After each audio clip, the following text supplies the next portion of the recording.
Hi, good evening everyone. Good evening Pratmesh. Good evening Purna. Hi Devashri.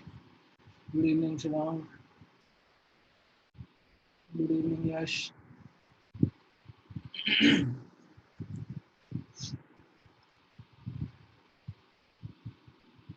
Alright, let me share the screen.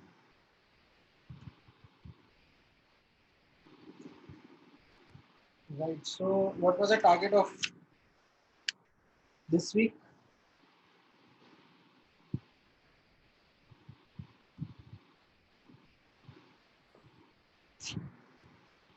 Hi, good evening everyone. So, हम लोगों ने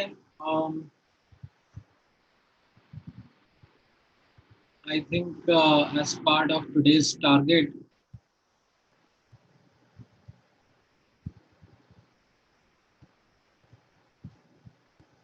आप लोगों ने recording number 4 है कि 5 है? आई थिंक रिकॉर्डिंग नंबर 5 देख लिया होगा. हाँ, ठीक है. Give me 1 minute.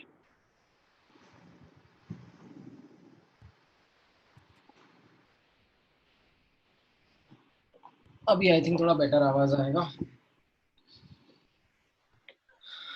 All right. So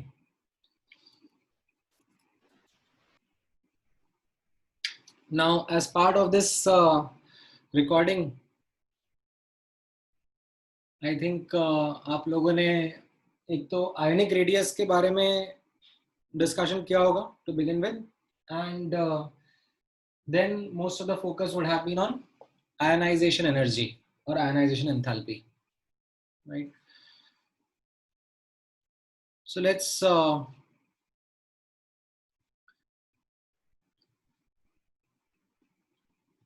understand those topics first. And in fact, before this, मैंने आप लोगों को actually homework भी दिया था, right? I remember.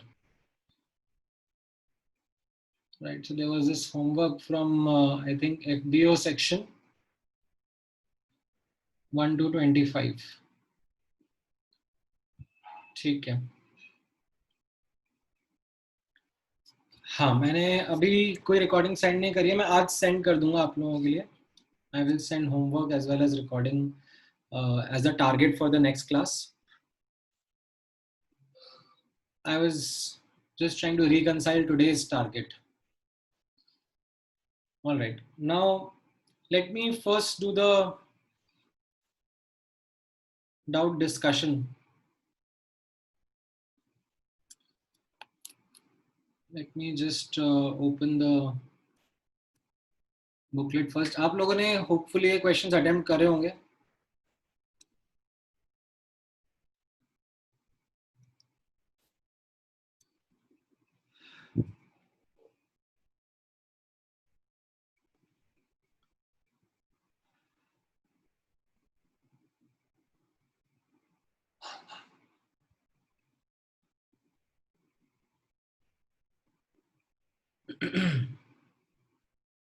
All right. This is also right a concern that was shared by many students that please do not give much homework because we have to prepare for exams.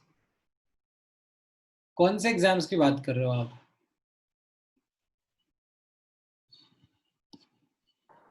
Pace वाले. वो तो हर हफ्ते होगा. पढ़ाना छोड़ दूं मैं? So I think let me set this thing straight up front.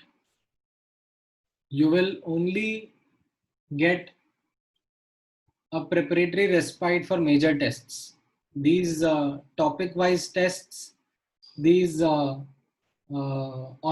TWTs which we call, ये regularly होते रहेंगे.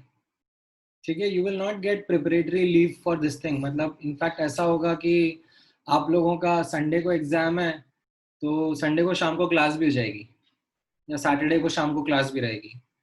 So please bear this in mind.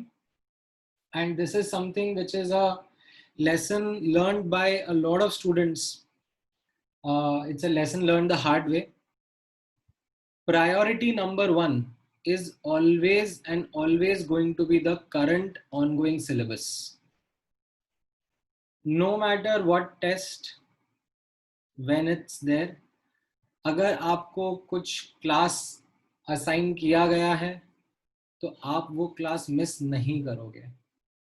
ठीक है. I don't know but there is this sense of kind of, क्या बोलूं मैं इसको, डर लगता है कहीं स्टूडेंट्स को, और they are so used to preparatory leaves that test होने वाला है, so we are going to you know have some days off before the test. Please bear this in mind. This is not going to happen.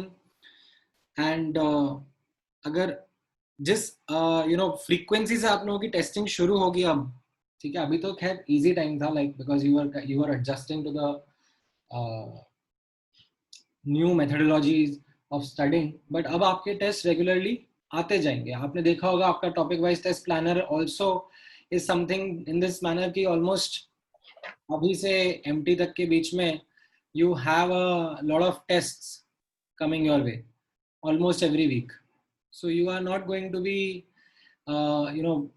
given dedicated time कि चलो अब preparation leave है और अब बैठ जाओ और बैठ के prepare करो. And having said this, I will again reiterate, priority number one is ongoing syllabus.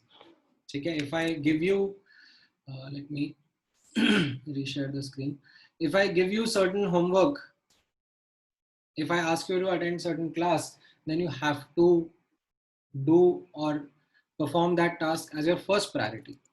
उसके बाद आपके पास टाइम बचेगा तो आप फिर टेस्ट के लिए पढ़ाई करोगे. ठीक है. Now we also know from our side, I also understand कि हाँ टेस्ट आ रहा है तो मैं भी ऐसा नहीं करूँगा कि हाँ एक्स्ट्रा क्लास या एक्स्ट्रा होमवर्क दूंगा. I will also try to manage the workload in this manner that आप दोनों को, आपको बैलेंस मिले. ठीक है. But it is not going to happen that you are going to get completely away with the ongoing syllabus. Otherwise फिर हम लोग आगे बढ़ ही नहीं पाएंगे.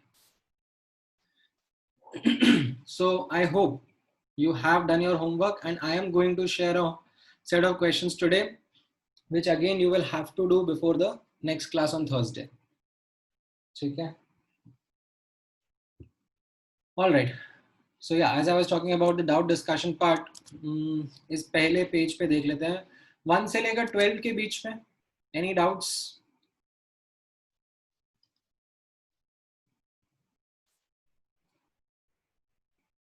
All right. So there is 10th question. ठीक है, मैं यहाँ पे नोट कर लेता हूँ. 10th one is a common doubt. Okay. ठीक है. Then 12th one and एक बार 6th वाला भी देख लेते हैं. ठीक है. So iso, okay, 6th वाला question जो है that talks about isoelectronic species. Isoelectronic का definition होता है same number of electrons. So you have to just do the counting of the number of electrons that are present in the options that are given, and you should get the answer. इसमें कुछ खास है नहीं. Okay. 10th question में काफी students को doubt है, which one of the following shows paramagnetic character. Paramagnetic character मतलब mu is not 0. ठीक है.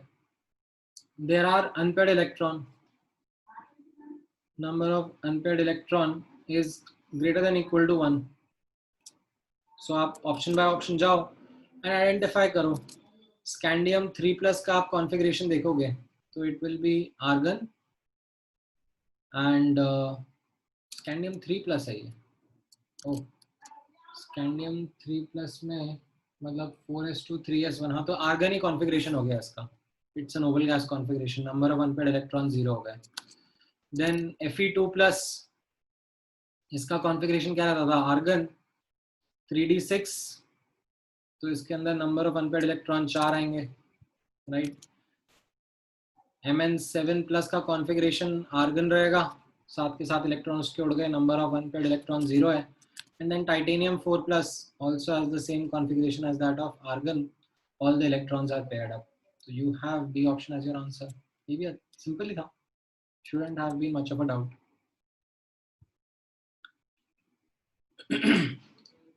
Now,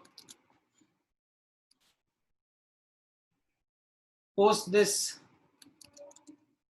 question number 12 आप कह रहे हो, क्वेश्चन नंबर 12 में क्या डाउट है?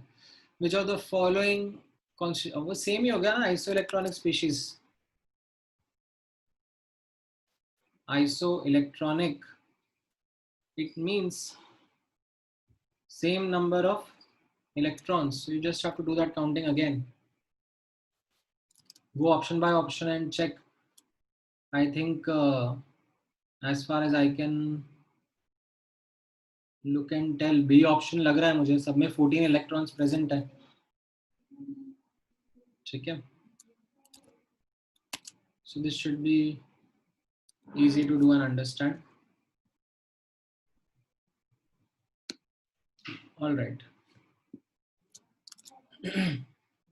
एकदम बेसिक बेसिक क्वेश्चन आने चाहिए आपको. 9th क्वेश्चन जैसे फॉर एग्जांपल ये भी बेसिक है, मतलब आपको हर एक एलिमेंट का कॉन्फ़िगरेशन निकालना है और उसमें काउंटिंग करना है नंबर ऑफ अनपेयर्ड इलेक्ट्रॉन का. 8th क्वेश्चन में in the 4th period of the periodic table how many elements have more than one 4D electron? So how would you go about it? 4th period में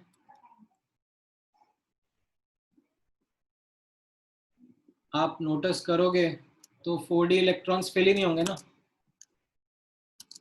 right. In the 8th question 4th period में, जैसा हम लोगों ने last class में देखा था, 4s में इलेक्ट्रॉन्स फिल होंगे, 4p में इलेक्ट्रॉन्स फिल होंगे एंड 3d में इलेक्ट्रॉन्स फिल होंगे.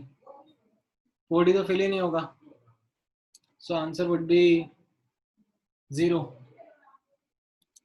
ठीक है, 4d में इलेक्ट्रॉन्स ही फिल नहीं होंगे.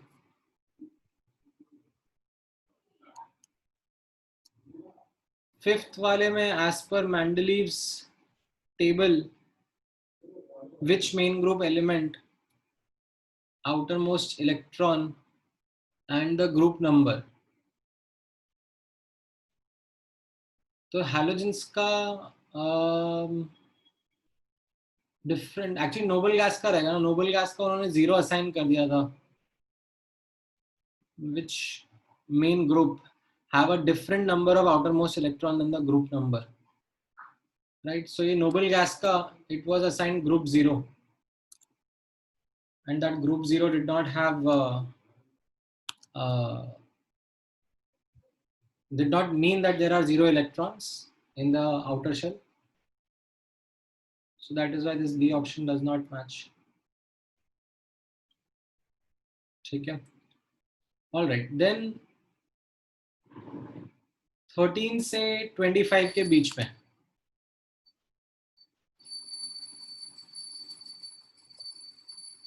इसमें बताओ कहाँ कहाँ डाउट है.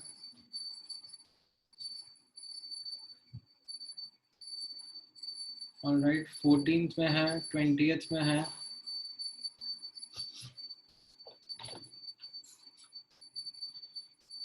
19th में है, 17 and 25 and 14. अच्छा नहीं, 14 तो बोल दिया. ठीक है. All right, देन इनको डिस्कस करते हैं एक करके. 14th क्वेश्चन में, ऑल राइट, ये आप लोगों ने आज की रिकॉर्डिंग में देखा होगा, as in the latest recording number 5 में देखा होगा आपने.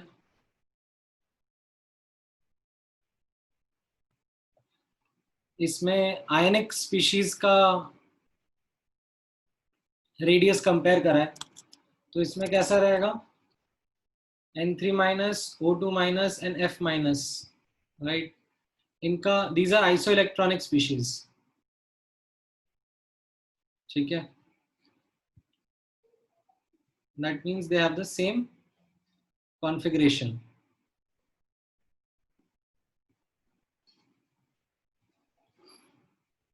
ठीक है, तो इनका जो सिग्मा रहेगा स्क्रीनिंग कांस्टेंट वो सेम रहेगा, राइट। एंड जेड इफेक्टिव क्या होगा, जेड माइनस सिग्मा। तो जेड का ऑर्डर आप देखोगे तो ये इंक्रीज कर रहा है, तो जेड इफेक्टिव का ऑर्डर भी इंक्रीज करेगा, तो साइज डिक्रीज करेगा। N3 माइनस का size will be greatest amongst these. ठीक है, alright then 19th question observe करते हैं। 19th क्वेश्चन में आपको बोला जा रहा है which of the following is the largest, right. So ये वापस एज आई सेड, ये आज आप लोगों ने रिकॉर्डिंग नंबर 5 देखा है कि नहीं देखा है, जिसको भी डाउट आ रहा है। 14th एंड 19th कौन था, वैष्णव, देखा है कि नहीं देखा तुमने recording?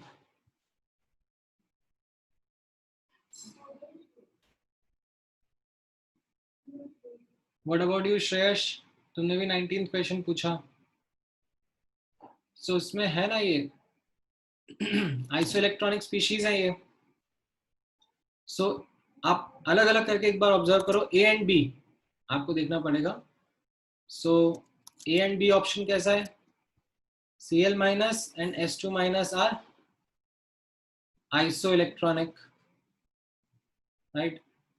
And between these two, Z of Cl is more, so Z effective of Cl will be greater because they are isoelectronic. They will have the same electronic configuration and same screening. ठीक है, similarly if you compare Na plus and F minus, कहाँ गया, कौन सा question discuss करना, 19 था। Na plus and F minus are isoelectronic, तो इसमें कैसा रहेगा,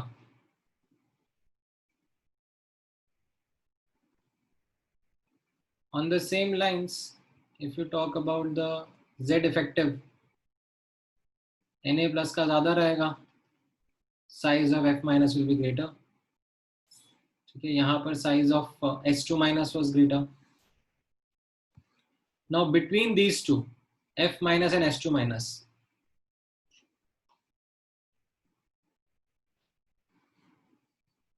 ठीक है, between these two S2 minus का size F minus से बड़ा होगा because this is in the third group, as in it is in the third period and ये second period element ही है।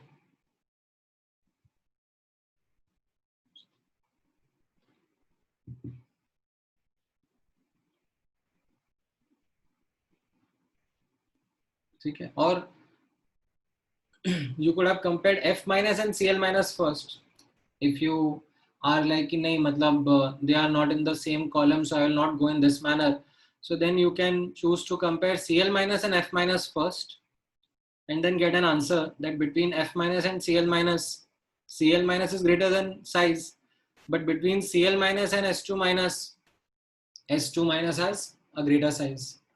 You can choose to go in that manner also। ठीक है, सो I hope ये वाला भी आपको समझ में आया हो। ठीक है, then 17th question, 17th question में Cl minus and K plus are isoelectronic, then their size of course not, Z उनका अलग अलग है। ठीक है, जिसका Z ज्यादा होगा उसका Z effective ज्यादा होगा and as a result size कम होगा। so K plus ion is smaller in size, Cl minus is bigger, तो ये B option आंसर हो जाएगा। 17th is again on the same lines only। ठीक है,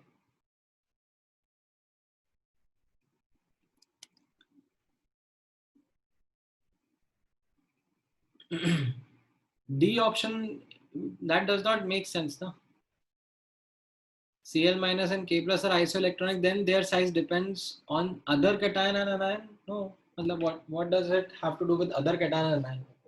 Nothing. हम तो इंडिविजुअल आयन के साइज के बारे में बात कर रहे हैं, ठीक है. Then 20th question. हाँ, ऑलराइट. सो 20th क्वेश्चन में एक लर्निंग ये रहेगी दैट ट्रेंड इज इम्पोर्टेंट. आपसे वैल्यूज नहीं एक्सपेक्ट करी जा रही हैं, ठीक है. जो वैल्यूज वहां पर दी हुई हैं, ऐसा नहीं एक्सपेक्ट करा जा रहा है आपसे कि आपको ये वैल्यूज याद हो. Sorry, values are not important.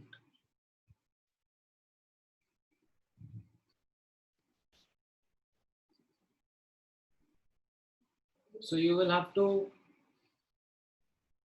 understand the trend only. तो आप ऑप्शन बाय ऑप्शन जाओगे, यहाँ पर आपको दिखेगा कि Cl minus and Na plus Na and Cl atom, इनके बीच में कंपैरिजन हो रहा है, ठीक है. The comparison is between Na and Na plus. So definitely cation का साइज छोटा हो जाता है. Cl एंड Cl माइनस में अनायन का साइज बड़ा हो जाता है, ठीक है. एंड इनके बीच में अगर मुझे जाना है, like Na and Cl, they are across a group, size decreases in a period. So now you can make some comments between by reading each and every option. So यहाँ पर क्या कह रहा है कि Cl minus and Na plus में Na plus का size ज्यादा बताया जा रहा है.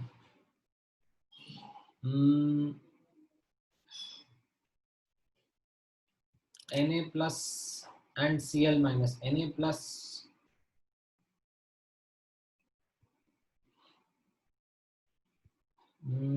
ये वाला थोड़ा सा मुश्किल है एक बार के लिए बोलना. इसको एक बार होल्ड करते हैं. बी ऑप्शन पे जाते हैं पहले. Chlorine atom and sodium atom. It is saying कि सोडियम एटम का साइज ज्यादा है, क्लोरीन एटम का साइज कम है. हाँ, तो ये अंडरस्टैंडेबल है, हो सकता है. I don't know the values but I can still comment on the trend that Na atom का साइज बड़ा होगा, Cl एटम का छोटा होगा, because across a period as we go size would decrease. Then radius of chlorine atom is this and Cl minus ion is this. ये definitely गड़बड़ हो गया. C is गड़बड़ बिकॉज C के अंदर लाइक जो अनायन है उसका साइज तो बढ़ जाना चाहिए ना, कम थोड़ा ना होगा. तो C डेफिनेटली गड़बड़ है.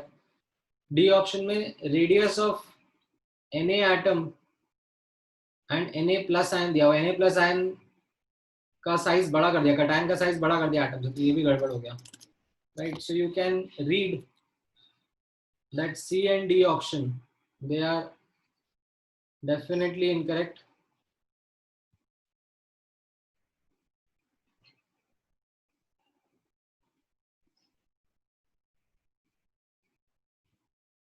ठीक है.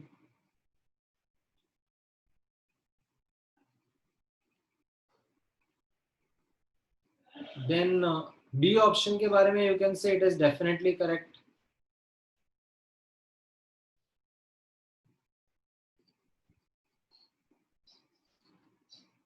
A option के बारे में I am not sure. Cl minus and Na plus ion. अभी Cl minus Cl से बड़ा होगा, बट Na plus Na से छोटा है, बट इज इट मतलब Na greater than. So इसमें मतलब the thing is that I would not be able to say just based on the data. Although मतलब मुझे इंट्यूटिव आइडिया रहेगा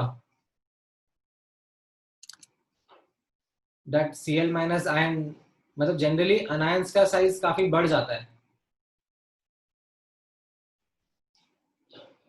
ठीक है, मतलब आप देखोगे Na प्लस में तो क्या हो रहा है, पूरा थर्ड शेल गायब हो गया,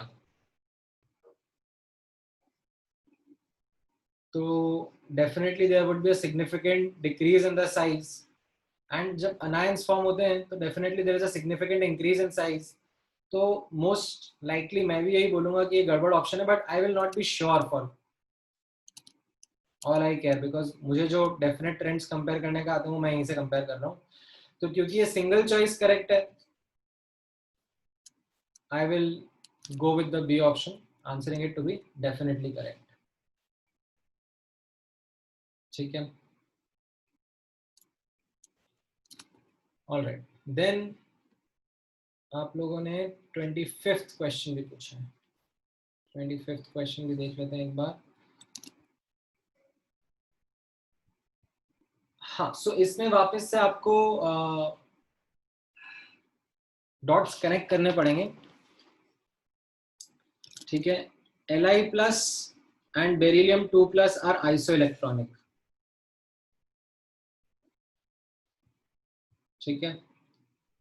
so between these two Z effective beryllium 2 plus का ज्यादा होगा, उसका साइज कम हो जाएगा, ठीक है। Then Mg2 plus and K plus के बीच में, Mg2 plus and K plus के बीच में, नहीं सॉरी, ये आइसो इलेक्ट्रॉनिक नहीं होंगे, it will be Mg2 plus and Al3 plus, they will be isoelectronic. Mg2 plus and Al3 plus, these are isoelectronic. So इसमें you will find that again Al3 plus का size छोटा है, ठीक है। Now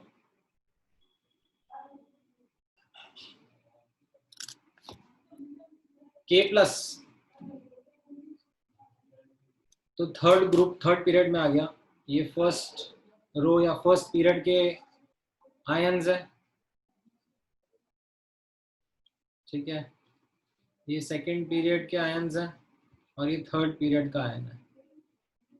सो इसमें definitely you can say that ये K plus जो है ये लार्जर इन साइज है and first period will be smaller in size, ठीक है। And between these two beryllium 2 plus is lesser. So amongst these examples, this will be the smallest.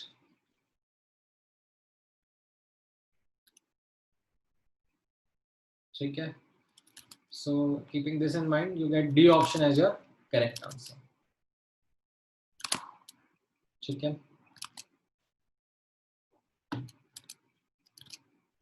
all right, then chat कर गया।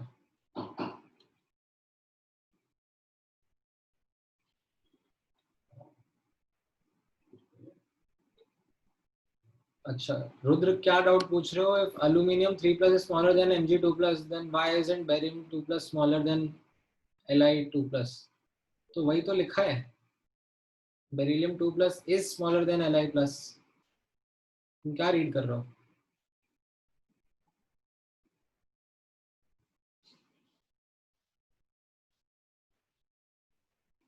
मतलब माना मेरी writing out of the world नहीं है, but ये इतना तो समझ में आना चाहिए।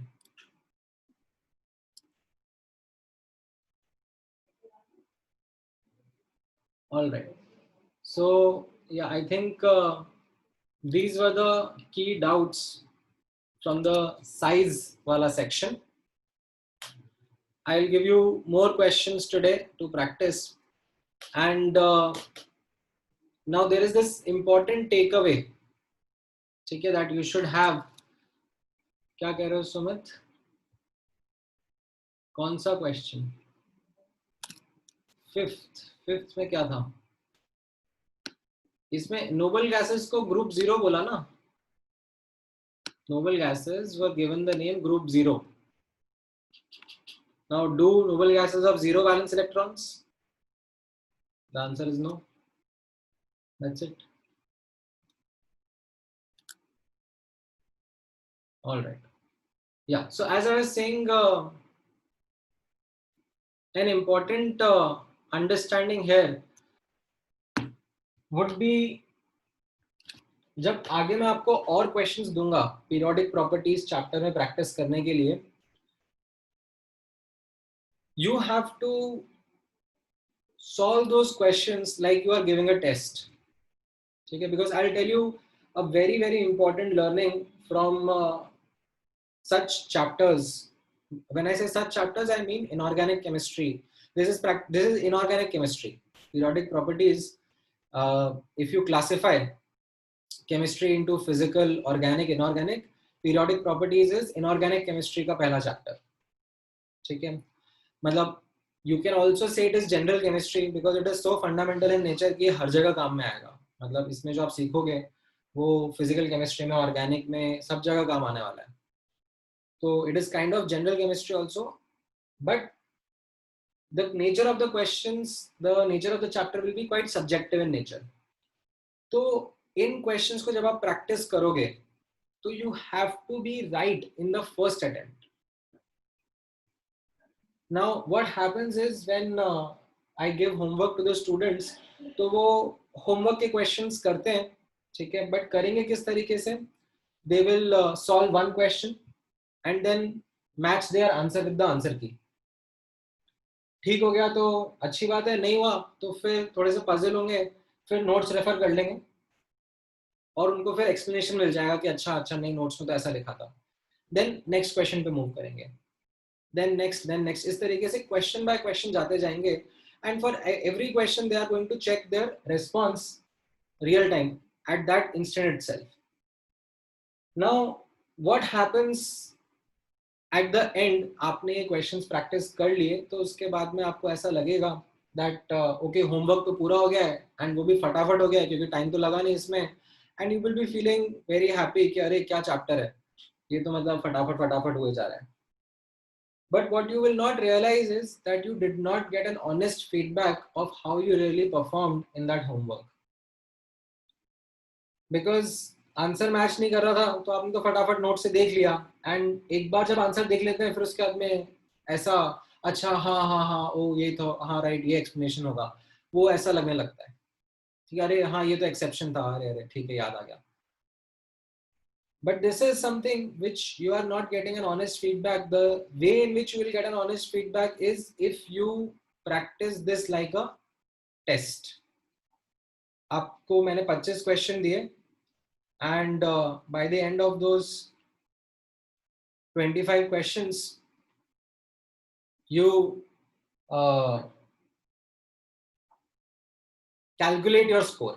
ठीक है, आपने 25 क्वेश्चन एक साथ दिए, then you go in the end of the booklet and you see कि अच्छा हाँ, then you start matching your answers कि okay these are the answers and then you calculate a score for yourself. ठीक है, this is then going to give you an actual feedback कि आप कितना retain कर पा रहे हो. ठीक है, जो पढ़ाया जा रहा है उसको आप कितना अच्छे से retain कर पा रहे हो.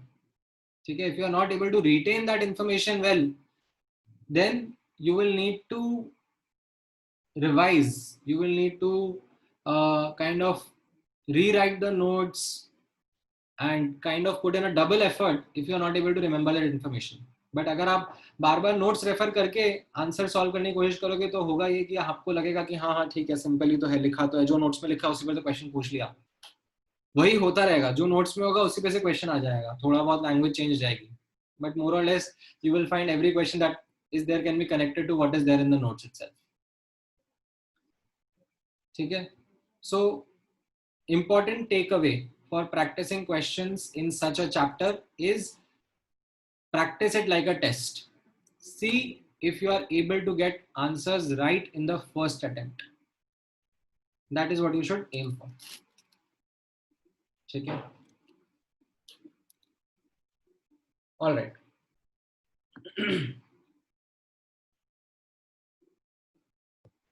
Now let me then begin today's discussion with the ionization energy का part. अच्छा, आप लोगों को एटॉमिक साइज या एटॉमिक रेडियस में कुछ डाउट है तो you can raise your hand, I will unmute you, then you can ask your questions. ठीक है, before I begin with the ionisation energy का discussion.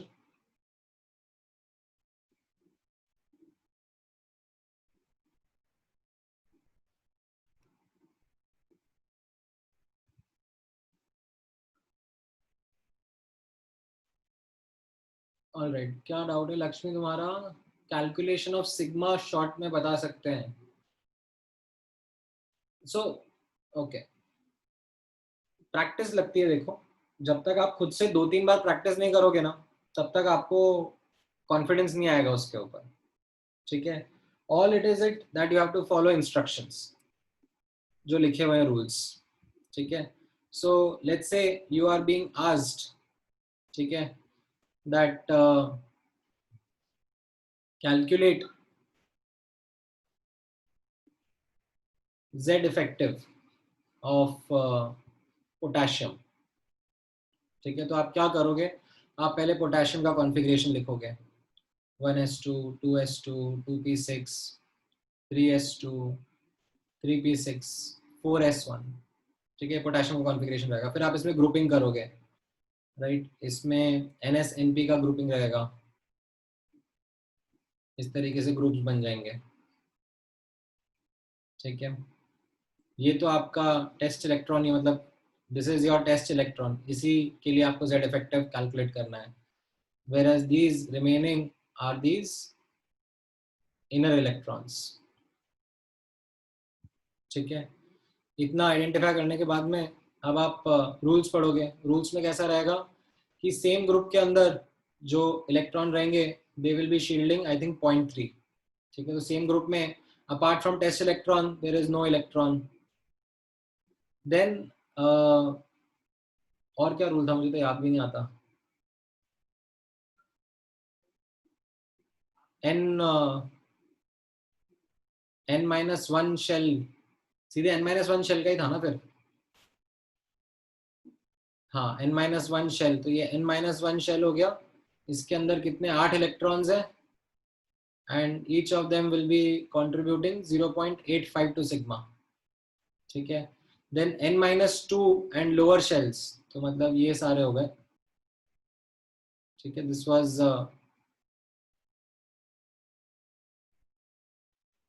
you can say n-1 shell, and this is n-2 shell and lower। ठीक है, तो इसमें you have 10 electrons each contributing 1। ठीक है, so based on that you would be able to get the answer। ठीक है, अब अगर यहीं पर मान लो पोटेशियम की जगह लेट्स से मैं Fe2+ आयन बोल देता, तो आप कॉन्फ़िगरेशन लिखते हो और उसमें जो हमारा टेस्ट इलेक्ट्रॉन रहेगा, आउटर मोस्ट इलेक्ट्रॉन रहेगा। ठीक है, आउटर मोस्ट इलेक्ट्रॉन बोल लो या फिर टेस्ट इलेक्ट्रॉन बोल लो, that would be in the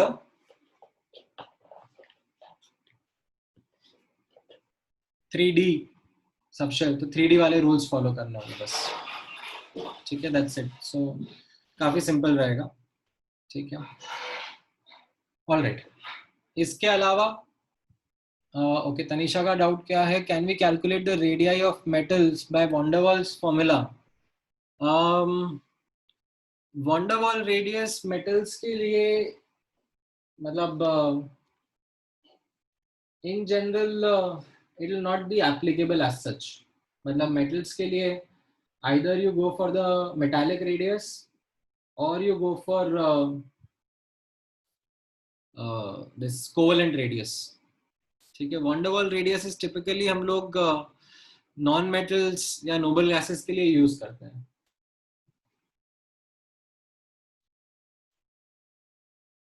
ठीक है, ऑलराइट। देन यश का डाउट है, crystal size and metallic size are the same. So okay,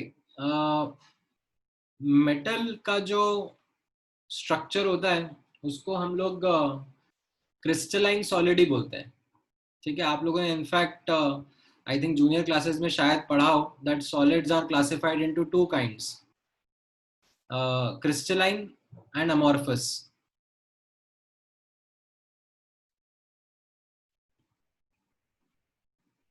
ठीक है, सो जो मेटल्स होते हैं they have crystalline structure. in which atoms are regularly arranged. Okay, they have a regular pattern of arrangement. So when they say metallic size, it means crystalline size only. That is one and the same thing only.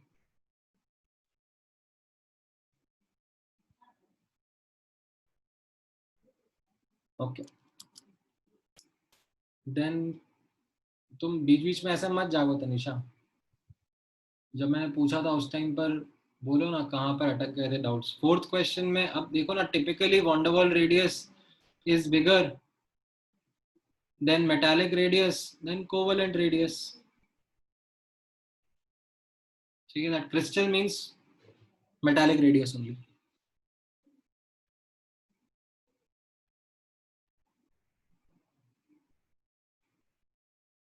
ठीक है, all right. Now, let me talk about ionization energy. ठीक है, I hope आप लोगों ने last class में D block का trend अच्छे से समझा होगा. ठीक है, डी ब्लॉक में जब हम लोग एटॉमिक साइज का डिस्कशन कर रहे थे, डी ब्लॉक के एक्सेप्शंस एंड ऑल, वो सब ध्यान में रखे होंगे. ठीक है, अभी आज जो मैं होमवर्क दूंगा उसमें उसके ऊपर क्वेश्चंस रहेंगे. ठीक है, तो वो ऑटोमेटिकली रिवाइज हो जाएगा. अच्छा, वन मोर थिंग. ठीक है, इनफैक्ट हाँ, this is also a very very important thing which you should remember. जब भी आप लोग ऑर्गेनिक इनऑर्गेनिक में आगे पढ़ाई करोगे, ठीक है, जैसे अभी फॉर एग्जांपल आपके सामने इनऑर्गेनिक केमिस्ट्री का चैप्टर चल रहा है. ठीक है, whenever I am going to give you homework and उसके पहले आप जब नोट्स रिवाइज करोगे तो स्टार्टिंग से रिवाइज करना. ठीक है, ये मत, डोंट गो फॉर शॉर्टकट्स. ठीक है, कि सर ने होमवर्क दिया है, नोट्स तो पढ़े हुए हैं, ठीक है, होमवर्क करना शुरू करते हैं, that is the target. And फिर कुछ कुछ नहीं समझ में आएगा तो फिर नोट्स में से रेफर कर लेंगे. ठीक है, आप वो कर सकते थे कब, जब लेट्स से न्यूमेरिकल चैप्टर था. ठीक है, let's say for example mole concept का चैप्टर था, तो उसमें थ्योरी के नाम पे हार्डली कुछ था. All it was about was problem solving, question solve करने थे. ठीक है, बट इस केस में जैसे मैंने आपको बताया है दैट आपको होमवर्क जो दूंगा मैं, वो आपको टेस्ट की तरह देना है. तो उसके पहले नोट्स पढ़ के फिर टेस्ट की तरह उस होमवर्क को अटेम्प्ट करना, एंड नोट्स स्टार्टिंग से पढ़ना कि अच्छा ये चीजें थी जिनको याद रखना है. एंड नाउ लेट्स से 1 घंटा लिया, रिवीजन करा, और उसके बाद में it will take half an hour only, और डिपेंडिंग अपॉन कितने क्वेश्चंस हैं, maybe 1 hour to do the homework. ठीक है, सो आई होप आप लोग नोट्स बना रहे हो from the video lectures that are there. ठीक है, मैं उसमें most of the content cover कर दूंगा. नहीं, आपको वैष्णव वैसे बुकलेट से अलग से कुछ नोट्स बनाने की जरूरत नहीं है. आप जो वीडियो लेक्चर से नोट्स बना रहे हो वही काफी रहेंगे, उसी में डिटेल्स कवर हो जाएंगी जो भी इंपॉर्टेंट रहेंगी. ठीक है, but please follow this, revise from the start what has been taught in this chapter, and then attempt the homework like a test and check out कितना आपको याद रह पा रहा है. ठीक है, take a feedback, honest feedback from the score that you are getting. ठीक है, बाद में फिर टेस्ट में सरप्राइज नहीं मिलेगा, पहले ही पता पड़ जाएगा कि हाँ मतलब मुझे रट्टा मारा जाता है कि नहीं मारा जाता. Because it's a genuine thing. मतलब there are students who are very good at रट्टा, एंड देर आर स्टूडेंट्स जिनको रट्टा मारने में बहुत कंटाल आता है. Like they will be very averse psychologically to begin with. ठीक है, but first step would be to diagnose how do you understand or how do you feel with such a chapter. ठीक है, all right, now let's talk about ionization energy or ionization enthalpy. ठीक है, for all practical purposes हमारे लिए दोनों term same रहेंगे. ठीक है, although ionization enthalpy is a more technical thermodynamic term as compared to ionization energy.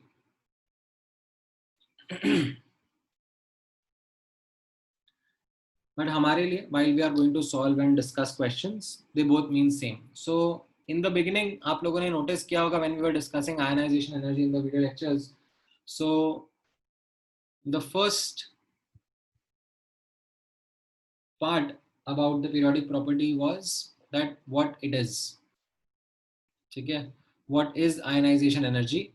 And you would have understood the technical definition of it. Each and every word is important. ठीक है? Remember each word in the definition because that makes the definition less ambiguous and more clear.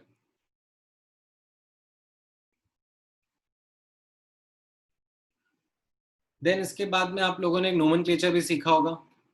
What is IE1, IE2, IE3 and so on and so forth. So that nomenclature is also important.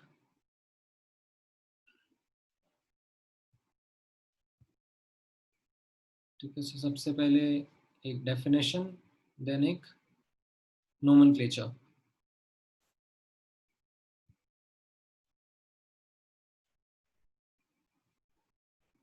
And इसमें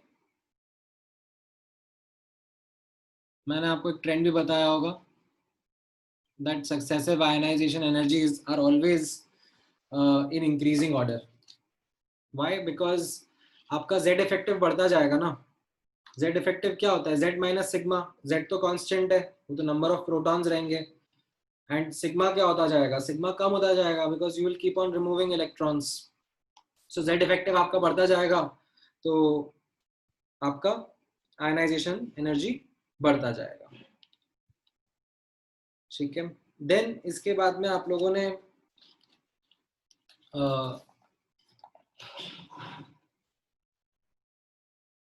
ये observe किया होगा units क्या रहेंगी ionization energy की. Units का interplay भी बहुत इंपॉर्टेंट है. ठीक है, इलेक्ट्रॉन वोल्ट पर एटम में है या फिर किलो जूल पर मोल में है या फिर किलो कैलोरी पर मोल में है. डिफरेंट डिफरेंट यूनिट्स यूज होती हैं, राइट. इनका इंटर कन्वर्जन भी मैंने आपको पहले बताया हुआ है फ्रॉम एटॉमिक स्ट्रक्चर चैप्टर. ठीक है. In fact let me ask you a quick question based on this from expertise attainer of atomic structure. Okay, I think now you will be able to better relate with that question. कहाँ गया?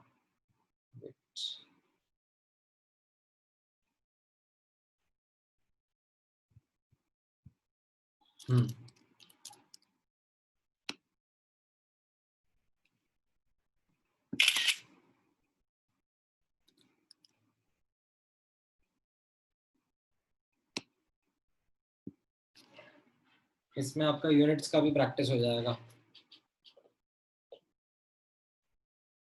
किया हुआ है solve किसी ने वाला question?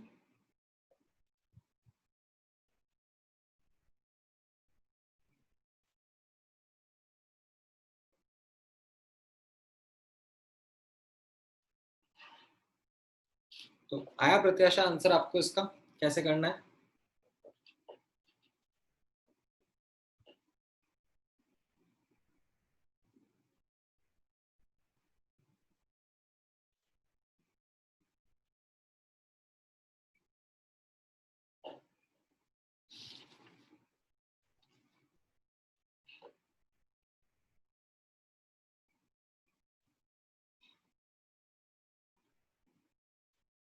नहीं नहीं सुमित, बिल्कुल भी नहीं. यूनिटरी मेथड से तो मतलब ये तुम लोगों ने नया कुछ सीख लिया है क्या? ऐसे मतलब मोल कंसेप्ट में बहुत काम आता था यूनिटरी, अभी ऐसे इतना कन्वीनियंटली हर जगह मत चिपकाओ उसको.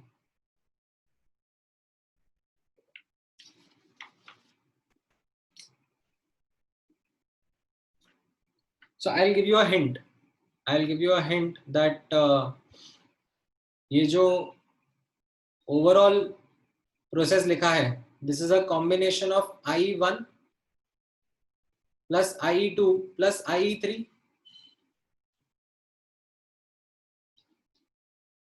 ठीक है, दिस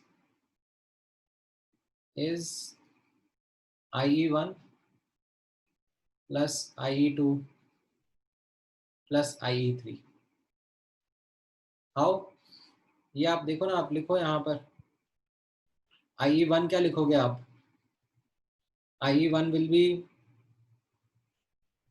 लिथियम से एक इलेक्ट्रॉन निकलेगा. ठीक है, देन IE2 क्या होगा? लिथियम प्लस से दूसरा इलेक्ट्रॉन निकलेगा, लिथियम 2 प्लस बन जाएगा. ठीक है, IE3 क्या होगा? लिथियम 2 प्लस से तीसरा इलेक्ट्रॉन निकलेगा.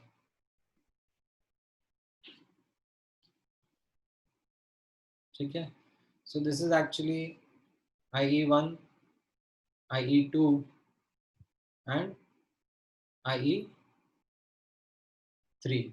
इनको अगर आप ऐड कर दोगे, ठीक है, what is it that is going to come? यही आएगा आपका.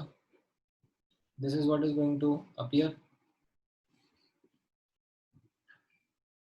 ठीक है, so you have been given one equation that कितना ये 20,000.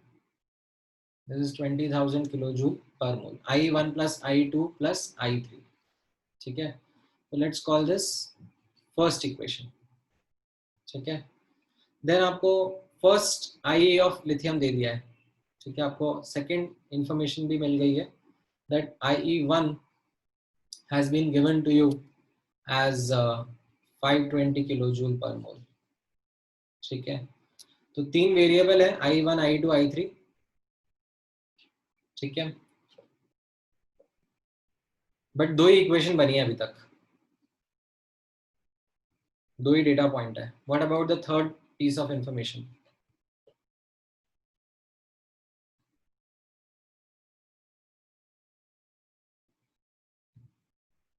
Do you have any other piece of information in mind?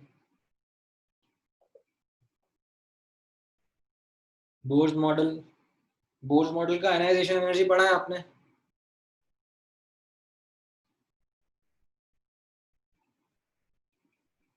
Purna, you did make sense but थोड़ा सा गलत हो गए यहाँ पर. This is where the trick of the question is that Li2 plus will be a single electron species. ठीक है, since it's a single electron species implies Bohr's model or Bohr's formula is valid for it, right? तो इसका third equation बन जाएगा that this will be equal to 13.6 into z square. ठीक है, but ये electron volt पर atom की unit में रहेगा, तो इसको आप किलो जूल पर मोल की यूनिट में लेके आओगे. कैसे?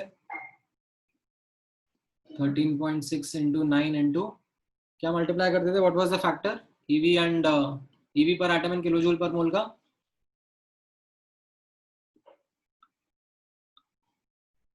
नहीं, वो तो EV और जूल का था. I think 98. हाँ, मुझे भी ऐसा कुछ याद आ रहा है. 98 किलो जूल पर मोल. ये मैंने लिखवाया था आप लोगों को पहले. इनफैक्ट ऐसा था 1 EV पर atom equal to kilo joule पर मोल.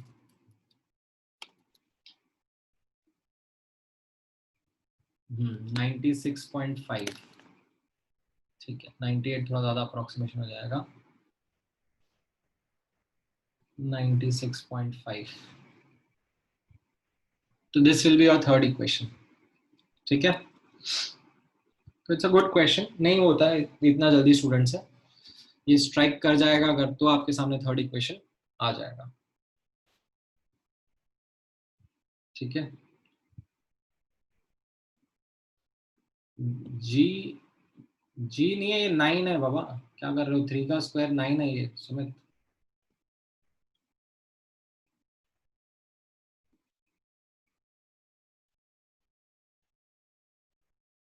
ठीक है, देख कुछ डाउट पूछना है तुमको? और सर हम लोग दोनों IE2 और IE3 दोनों सिर्फ बोर फॉर्मूला से नहीं कर सकते? नहीं ना, वो सिंगल इलेक्ट्रॉन नहीं है ना। Bohr's model is valid only for single electron species. अच्छा, ओ ओके, हाँ, थैंक यू सर। हाँ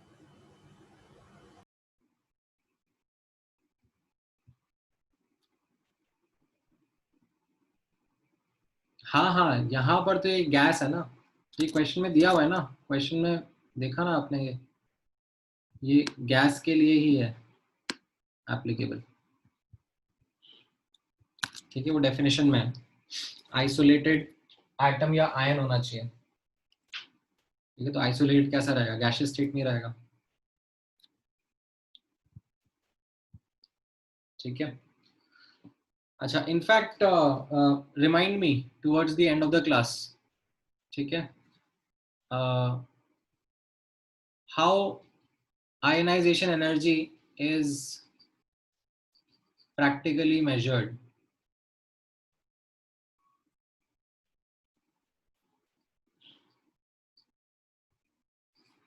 ठीक है, I'll share a YouTube video. थोड़ा सा लंबा है video, it's a 20-minute odd video, but a very interesting video for geeks.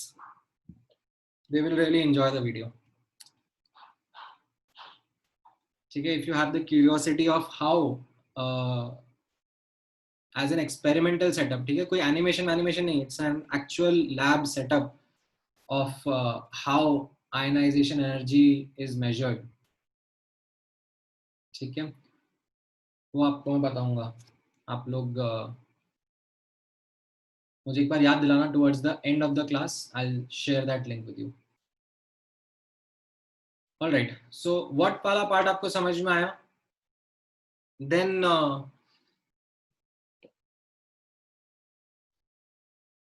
Came the factors. ठीक है, in fact what I will do is let me paste the link here itself, या आप लोग फिर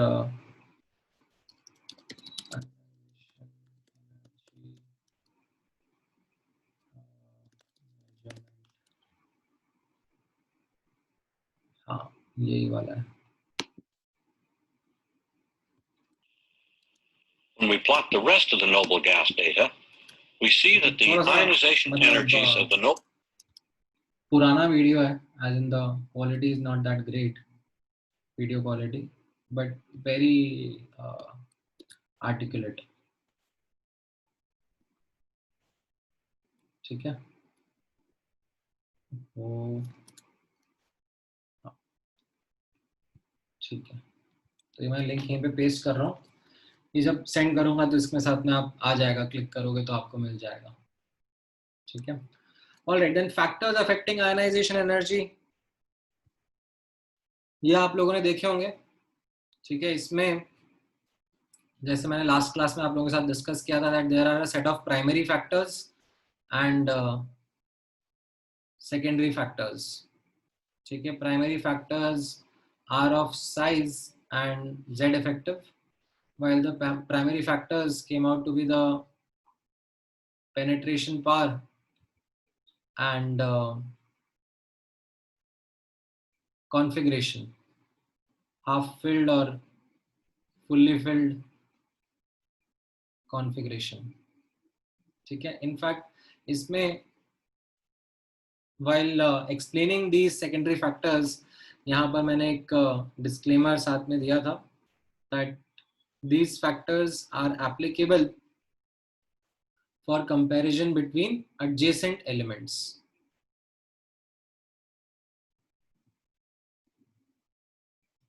ठीक है, इनका इतना ही इफेक्ट रहता है that they are able to change the trend between adjacent elements. Otherwise, the broad trend comes from the first two factors. ठीक है, कैसा रहता था, साइज बढ़ेगा तो आयनाइजेशन एनर्जी कम हो जाएगा, जेड इफेक्टिव बढ़ेगा तो आयनाइजेशन एनर्जी बढ़ जाएगा। ठीक है,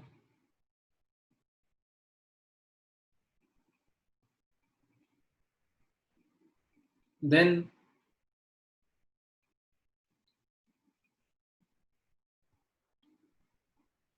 इन पर बेस्ड आप लोगों ने ट्रेंड्स भी ऑब्जर्व करे होंगे। ठीक है, and in those trends couple of pieces of information would have come out. Helium has highest IE, ठीक है, amongst atoms, ठीक है, of elements, and cesium, ठीक है, we are not taking into account the radioactive elements, so cesium has lowest IE. ठीक है, now इसका एक वैल्यू मैं आपको बोलूंगा याद रखने के लिए, ठीक है, बाद में मुझे काम आएगा। ठीक है, ये मैंने उस टाइम पे नोट्स में बोला नहीं होगा, बट बाद में ज़रूर मैं इसको हाईलाइट करूंगा while solving particular questions. So if you remember, let me just add this to your notes. Helium का ionisation energy value, sorry caesium का आयनाइजेशन एनर्जी वैल्यू ध्यान रखना around 375।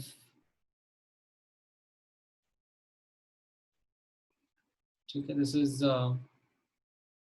Somewhere around 375 kilo joule पर mole. ठीक है, मुझे थोड़ा सा काम आएगा इन सर्टेन कॉन्टेक्स्ट, वो मैं बाद में बताऊंगा आपको while solving certain questions, but it is worth remembering. ठीक है, देन नॉर्मल ट्रेंड्स कैसे थे इसके, left to right ionization energy बढ़ता है, top to down ionisation energy कम होता है। ठीक है, एंड सक्सेसिव आयनाइजेशन एनर्जी तो मैंने आपको बताया ही था, that for an given element successive ionisation energy is always in the increasing manner. ठीक है, then after understanding these broad trends, in order to explain the influence of these secondary factors, ठीक है, how they play a role, you would have noticed the trend of IE1 of second period elements. ठीक है, and you would have noticed the trend of IE2 also of the same set of elements. ठीक है, ये दो example को मैंने detail में cover किया है so as to explain the importance of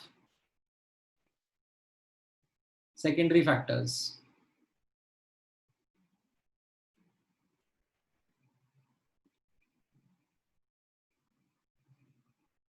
तो इसमें आपने देखा होगा that how electronic configuration plays a role where the electron is to be removed from s orbital or p orbital, or whether the electron is being removed from a half filled or a full filled configuration. You would have noticed the entire trend. Then after understanding these,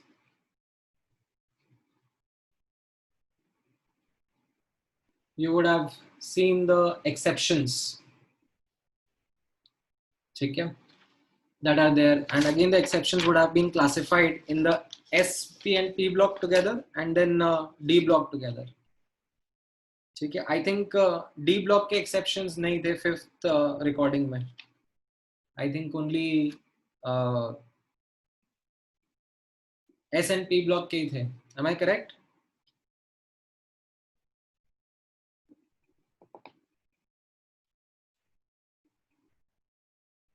जो आपने देखा होगा यहाँ पर exceptions discuss करते वक्त, ठीक है, आई थिंक S&P ब्लॉक के एक्सेप्शंस ही प्राइमरी थे। डी ब्लॉक के एक्सेप्शंस भी थे उसमें या नहीं थे?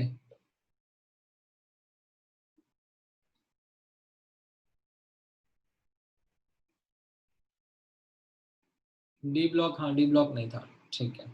S&P ब्लॉक के एक्सेप्शंस ही थे, आप लोगों ने पहले इसी के ऊपर फोकस किया होगा। एंड इसमें एक्चुअली है, मतलब there are a significant number of exceptions which you would have focused across a period as well as down the group, right? So within S&P block,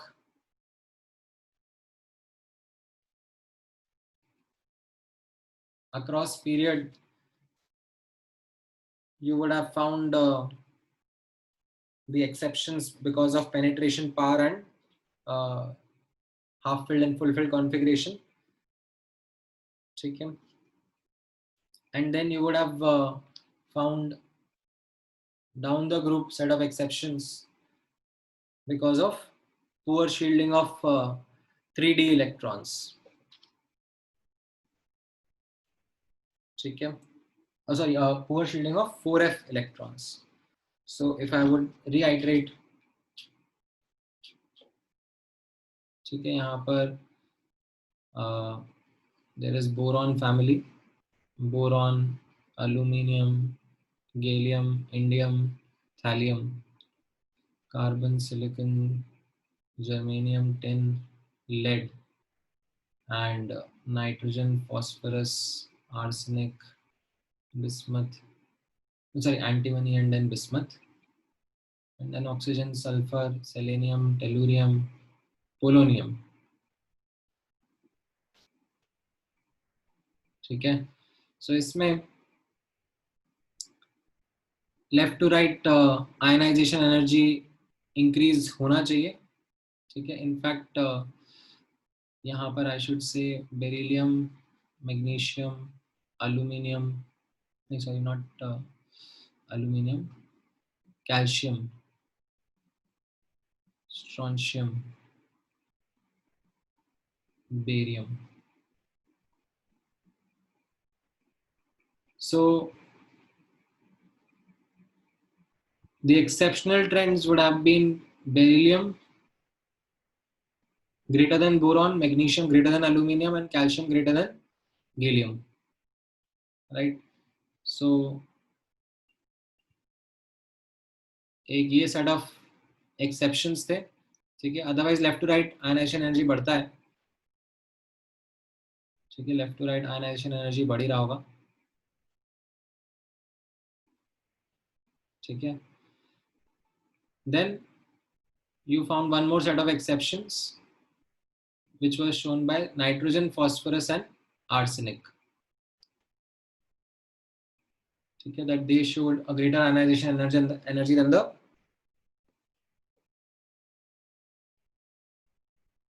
group to their right, ठीक है। And the reasons were also clear that in case of nitrogen, phosphorus, and arsenic, it was due to half-filled electronic configuration, and in case of beryllium, magnesium, and calcium, it was because of the penetration power of s orbitals greater than p orbitals. So this was across a period. Then down the group आप लोगों ने भी exception देखा होगा. It was in the boron and carbon family. ठीक है. Boron, aluminium, gallium, indium, thallium, carbon, silicon, germanium, SNPB, right? कैसा था? Ionization energy is supposed to decrease, ठीक है, as you move down, ठीक है, but in case of tin and lead there was an exception, as well as between indium and thallium, there was this exception. ठीक है, aluminium gallium का हम लोग exception में काउंट नहीं करते हैं, बट इनका ionisation energy is also very close if you look at the data.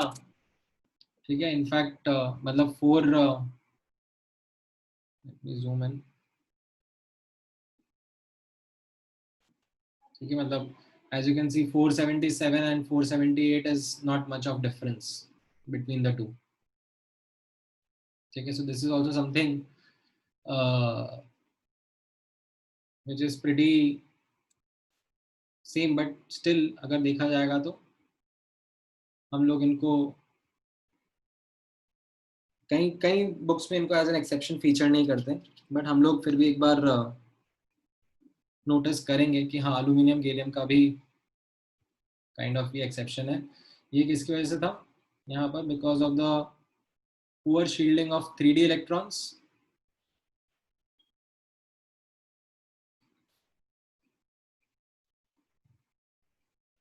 And here we attribute this exception to the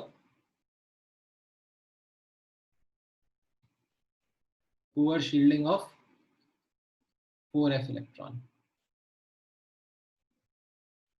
ठीक है,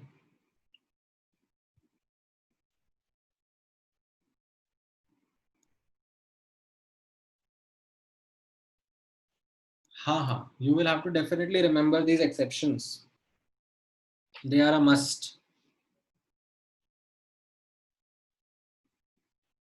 ठीक है, then in fact as an additional piece of information, ठीक है, as an additional piece of information मैंने आपको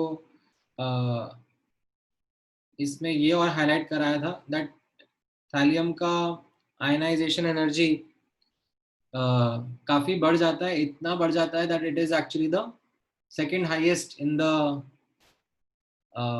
group.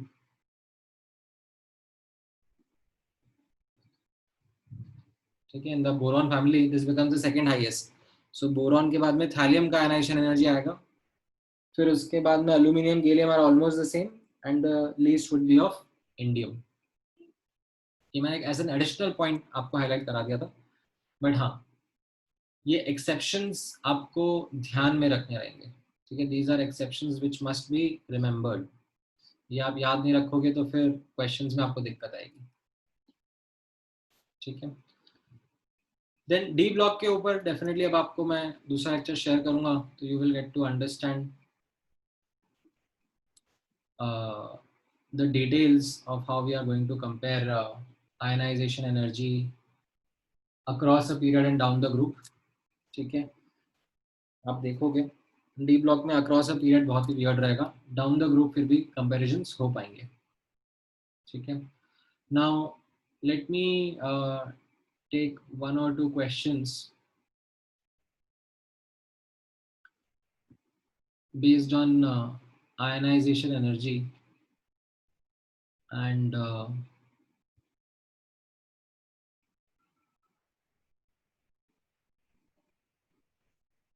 ask you to solve. ठीक है, I'm inclined towards picking up कहाँ गया रे FBS.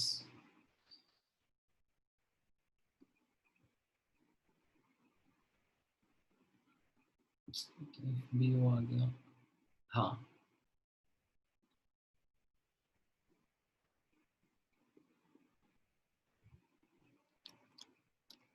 ये वाला क्वेश्चन आप लोग ट्राई करोगे. ठीक है, this is more of a numerical question. बहुत कम एवेन्यूज है यहाँ पे क्वेश्चन के न्यूमेरिकल होने के, but this is one of them.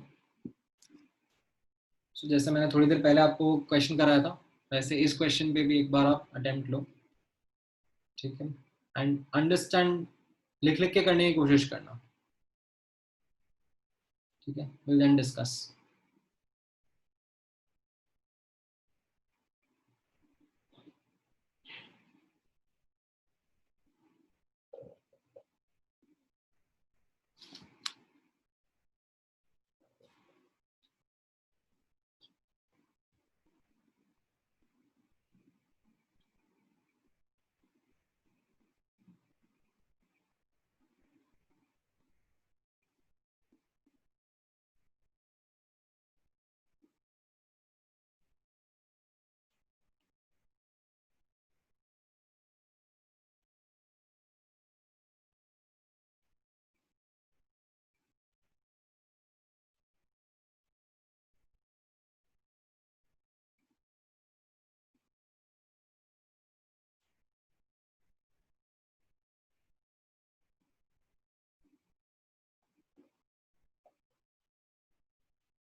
Alright, आया किसी का answer?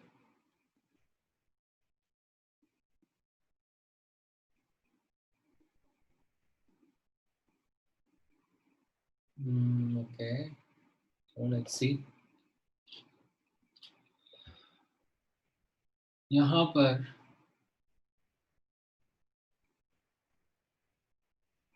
1 gram of magnesium atoms are there, and they absorb 50 kilojoule of energy.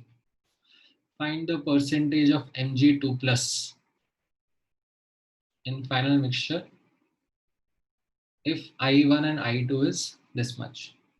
Okay, so what they are trying to say is that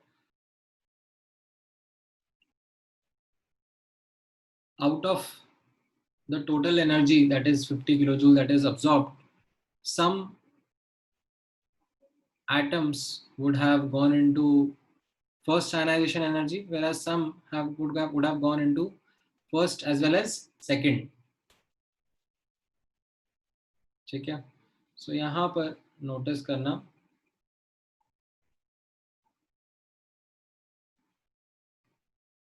sorry, not aqueous, this is the first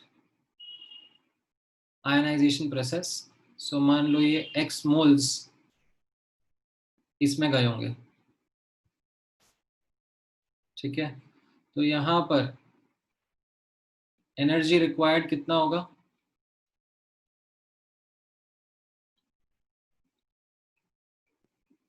Energy required would have been x into 740.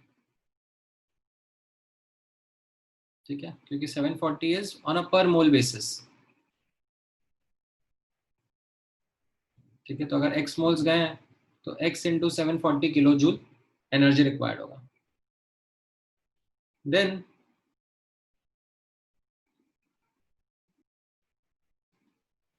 some would have lost 2 electrons. तो यहाँ पर notice करना, energy required would have been how much? से ये y moles गए. ठीक है, तो एक इक्वेशन तो आपके पास यहीं से आ रही है, that x plus y is equal to 1/24. ठीक है, क्योंकि 1 ग्राम दिया हुआ है ना, ये 1 ग्राम दिया हुआ है, मतलब 1/24 मोल्स है. ठीक है, so this is already there. Now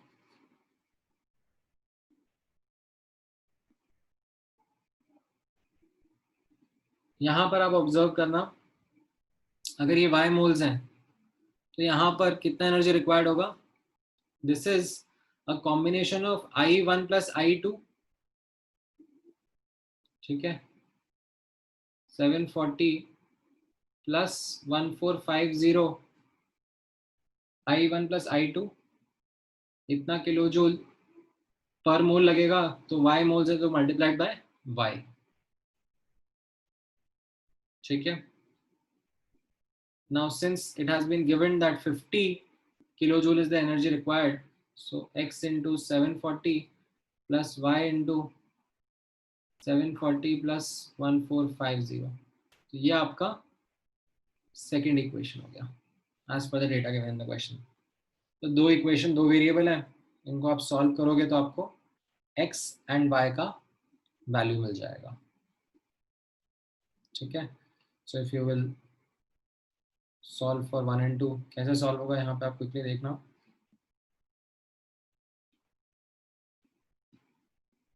fifty is equal to, ये मैं ऐसे 740 कॉमन ले लूँगा, x plus y plus 1450 y, and x plus y मैं यहाँ से सब्स्टिट्यूट कर लूँगा, दिस विल बी 1/24. तो यहाँ से आपको y मिल जाएगा. ठीक है, कितना आ रहा है ये? How much is 740/24? It is some 30.83. so 19.16 divide by 1450. ठीक है, इतना प्लेजेंट कैलकुलेशन नहीं है.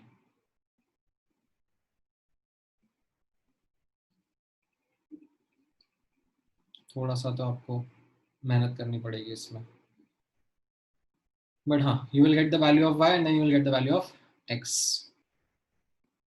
ठीक है, सो हाँ, दिस आई थिंक आपका आंसर आ जाएगा अराउंड 30% टाइप्स। ठीक है, चाहिए तो अपन आंसर देख सकते हैं। 20th क्वेश्चन, FBS का 20th क्वेश्चन 31.7%। ठीक है,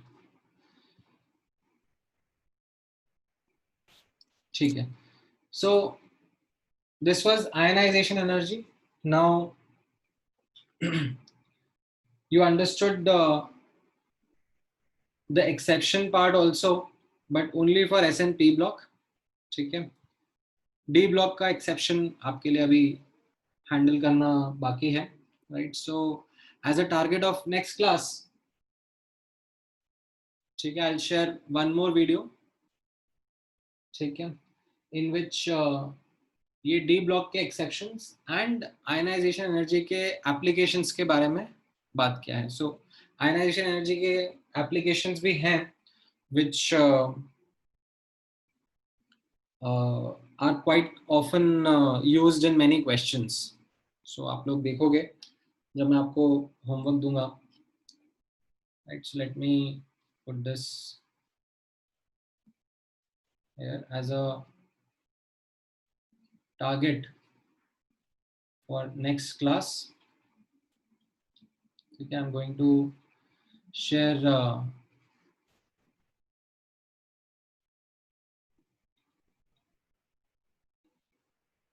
recording number 6, which is going to cover ionization energy के exceptions, and I have also got the questions for you. Wait a second. ये questions आप लोग try करोगे, मैं ग्रुप पे भी पोस्ट कर ही दूंगा, बट ठीक है, आप लोग ये questions try करोगे after watching the recordings, ठीक है, otherwise questions नहीं होंगे। ठीक है, so यहाँ पर watch the recording first and then attempt this, ठीक है, and before watching the recording it will be quite helpful if you also watch this video of how ionization energy is measured। ठीक है, काफी interesting video है, in fact let me share it in the chat also। ठीक है, थोड़ा सा लंबा है, ठीक है, but it is quite interesting, and now because you have studied atomic structure in a good detail, you would be able to appreciate the video a lot। ठीक है, all right, हाँ, now अब इसमें कुछ डाउट्स हैं तो बताओ, we'll discuss। जैसे सुमित का डाउट है इंडियम एंड लेड का exception. So indium and lead का एक्सेप्शन क्यों आता है सुमित? बिकॉज एक्सपेक्टेड कैसा है, इंडियम से इंडियम और लेड का एक्सेप्शन थोड़ा ना है, इंडियम एंड थैलियम के बीच में एक्सेप्शन है, एंड देन टिन और लेड के बीच में एक्सेप्शन है। हाँ, सो यहाँ पर क्या हो रहा है, that if you will notice in the periodic table, let me bring these to the periodic table ताकि आपको एक बेटर आइडिया दिखेगा। हाँ, यहाँ पे आप ऑब्जर्व करना कि ये थैलियम और लेड के पहले यहाँ पर क्या हो रहा है, ये 4f इलेक्ट्रॉन्स फिल हो रहे हैं। ठीक है, लैंथेनाइट सीरीज के जो एलिमेंट्स हैं, ठीक है, ये फिल होंगे बिफोर थैलियम, उसके बाद में फिर ये डी ब्लॉक के भरेंगे, उसके बाद में फिर थैलियम का भरेगा। तो ये 4f के जो इलेक्ट्रॉन्स भर रहे होंगे यहाँ पर, ठीक है, these are not good shielders। ठीक है, so as a result, because these 4f electrons are poor shielders, thallium will have a greater Z effective. Outer electron will experience greater nuclear charge, and as a result इसका ionization energy बढ़ जाता है, ठीक है. That factor is showing its effect in lead also, but kind of fades away beyond bismuth, ठीक है. Beyond bismuth it kind of fades away. Beyond lead we don't see, and we don't see a significant change in the trend, ठीक है. Impact होगा, I am not denying कि impact नहीं होगा, but trend में change नहीं observe होगा, ठीक है. ऑलराइट, देन इसके अलावा और कोई डाउट है? हाँ, एक minute, let me.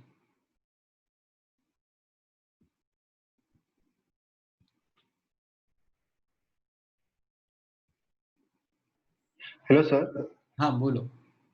Sir indium और थैलियम का अगर हम साइज के हिसाब से देखें तो सर वो भी एक फैक्टर अफेक्टिंग आयनाइजेशन एनर्जी, उन दोनों का ऑलमोस्ट इक्वल है, राइट? अगर देखें तो थैलियम का थोड़ा सा ज्यादा है, तो सर अगर साइज के हिसाब से देखें तो थैलियम का कम होना चाहिए ना इंडियम से?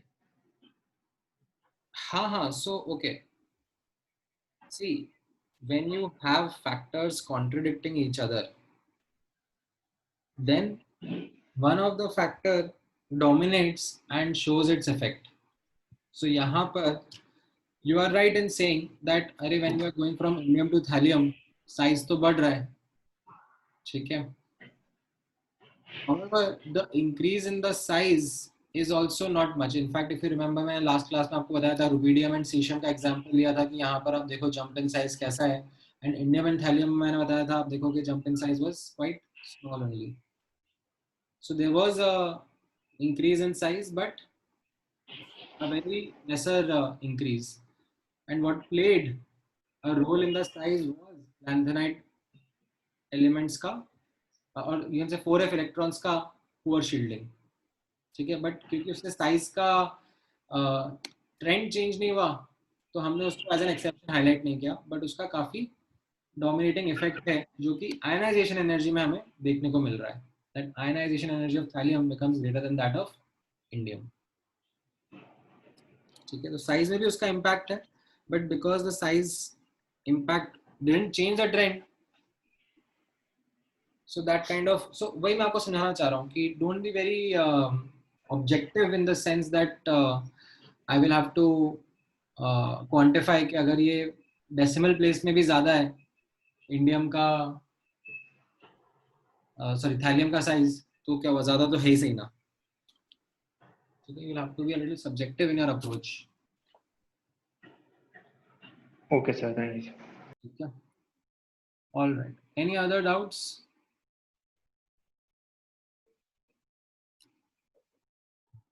Sir, in the video lecture, you said the first ionization energy is the least, then the second ionization energy is increasing successive ionization greater and so on. But suppose but in an atom like magnesium, if it loses its first electron, then it has one electron in its outermost shell. So wouldn't it want to lose that electron more easily so that it can attain a noble gas configuration? नहीं, noble gas configuration को आप थोड़ा सा आप ऐसे नहीं. So okay, the factor which plays a greater role is the fact that effective nuclear charge Z effective बढ़ गया, ठीक है. जैसे for example I have opened this page for that purpose only. This is a database of ionization energy of successive ionization energy of a different elements. So जैसे for example आप neon भी देखोगे, ठीक है. Just focus on, okay, you can focus on the electron volt data. ये CRC जो लिखा है वो इलेक्ट्रॉन वोल्ट वाला डेटा है, जिसमें आप देखोगे नियॉन का फर्स्ट IE, ठीक है, बड़ा है, ठीक है, 21.5 इलेक्ट्रॉन वोल्ट्स है. बट सेकेंड IE उससे भी ज्यादा रहेगा, थर्ड IE उससे भी ज्यादा रहेगा. आप ये बोलोगे कि अरे ये तो नोबल गैस कॉन्फ़िगरेशन था और यहाँ पर तो नोबल गैस कॉन्फ़िगरेशन नहीं बचा. बट ऐसा नहीं है कि नोबल गैस कॉन्फ़िगरेशन ही एक बहुत बड़ा डोमिनेटिंग फैक्टर है यहाँ पे. Yes, Sonavi, I did. सो मैं बहुत यूज करता हूँ विकी, बट बहुत सिलेक्टिवली. सो यहाँ पर even after removing one electron, what happens is that the effective nuclear charge increases, and as a result of which the ionization energy is going to be definitely more. ठीक है. अब जैसे आप sodium में देखोगे, ठीक है, सोडियम में फर्स्ट आयनाइजेशन एनर्जी 5 eV का था and second ionisation energy 47 eV का हो गया. तो यहाँ पर भी सक्सेसिव आयनाइजेशन एनर्जी इंक्रीज हुआ. ठीक है. बट आप जंप देख रहे हो, जंप बहुत फिनोमिनल सा है, 5 से सीधे 48 हो गया. तो यहाँ पर क्या हो गया, दो फैक्टर्स प्ले कर गए रोल. एक कि पहले तो आयनाइजेशन एनर्जी, और दूसरा कि सोडियम ने नोबल गैस कॉन्फ़िगरेशन एक्वायर कर लिया. ठीक है. Okay, thank you, sir. हाँ ठीक है. और किसी को कुछ डाउट पूछना है? यश क्या पूछ रहे हो? Why is ionization energy of hydrogen significantly higher than that of Li and then that of others?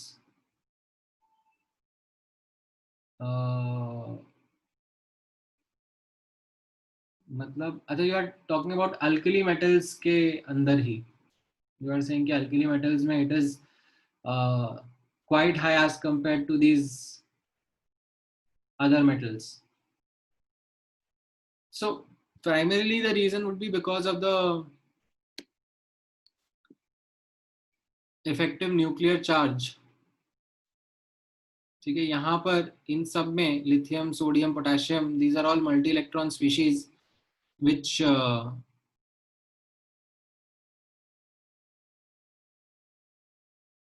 have their outermost electron shielded by inner electrons.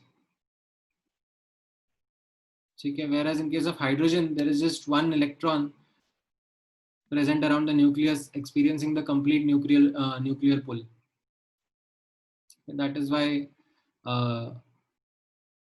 यहाँ पर there is a significantly high ionization energy as compared to these other alkali metals. ठीक है. In fact hydrogen is that is why मतलब hydrogen is not really a metal per se.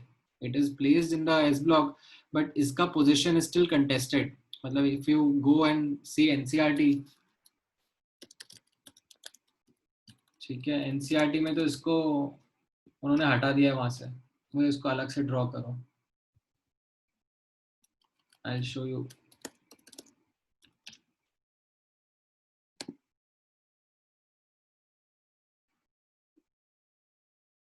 ये hydrogen को ऐसा अलग से शो कर रहा है because hydrogen shows a lot of anomalous properties. It forms a lot of covalent compounds, not something which is with metals. ठीक है. All right. Any other questions and doubts? ठीक है. आपको next class का target clear है? I'll still mention it on the group for everyone's benefit. And then ये questions test की तरह attempt करना. ठीक है. And I'm telling you पहले से कि performance इतना अच्छा नहीं आएगा. ठीक है. Because अच्छे questions हैं.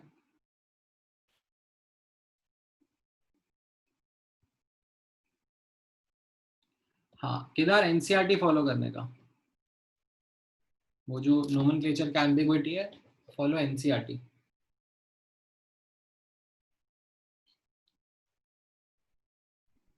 ठीक है. All right.